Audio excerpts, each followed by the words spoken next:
o mesmo semeador, Jesus, volta a semear em outra parábola.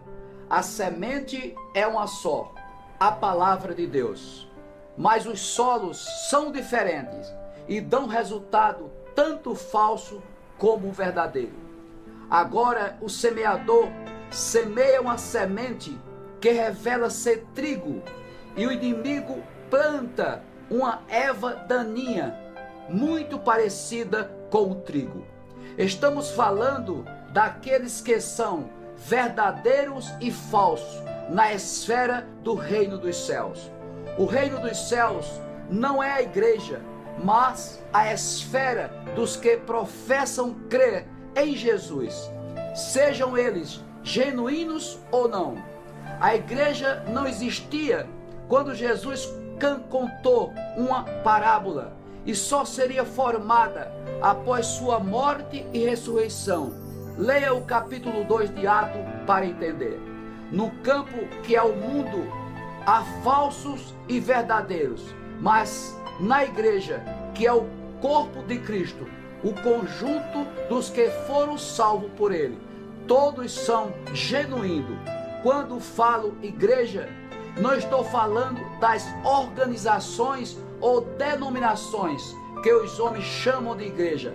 Nelas são as próprias pessoas que se tornam membros no corpo de Cristo. É Ele próprio que acrescenta os membros.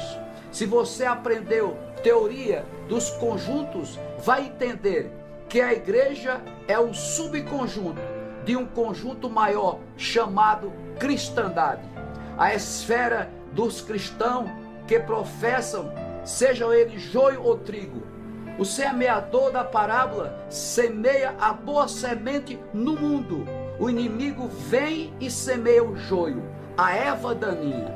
Aqueles que apenas professam ser servo do reino dos céus, o inimigo é, obviamente, o diabo, e ele espalha os falsos cristãos pelo mundo, numa tentativa de corromper os verdadeiros.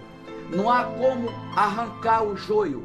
O verdadeiro cristão vai continuar espalhados por aí, misturado com os falsos, até chegar a hora em que Deus providenciará essa colheita seletiva. Isso não é tarefa para os homens fazerem. Falar de semeador, de joio e de trigo numa sociedade predominantemente urbana como a nossa pode não fazer muito sentido, mas você vai entender a grandiosidade da coisa se eu recortar e contar a história assim. Era uma vez um fabricante que lançou um produto de grife. Veio o concorrente e estolhou o mercado, colocando no mercado uma cópia barata e pirata. Agora você entendeu que o falso não presta, mas é tão parecido com o verdadeiro que é impossível tirá-lo do mercado sem correr o risco de destruir o verdadeiro? É melhor deixar o fabricante decidir quando e como irá recolher os produtos pirata para incinerá-lo. Enquanto isto, vamos falar de outra semente nos próximos 3 minutos.